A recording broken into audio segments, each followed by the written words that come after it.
guys অকল আজিৰ দিনটোত 4খনমান বিয়া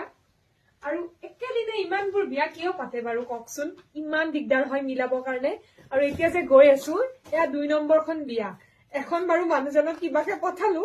আৰু আপোনালোকক বিয়াত গৈ লগ পাই আছো ঠিক আছে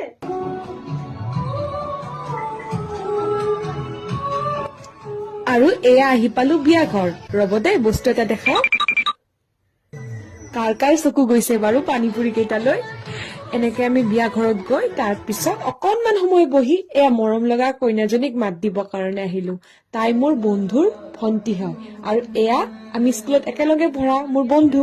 তাৰ পিছত লগ পালো কইনাৰ দাদাক তাক একদম দৰা দৰাজনেই লাগিছে তাকে কৈছো এইবাৰ তহঁত দুটাৰ বিয়া খাব লাগিব এয়া আমি বিয়াৰ পৰা আহি পালো আৰু অৱস্থা দেখিছে বিয়াত থাকোতে ফোন আহিছে আমাৰ বোলে পিছা দিকটা অকনমান দিগদাৰ দিছে ন মা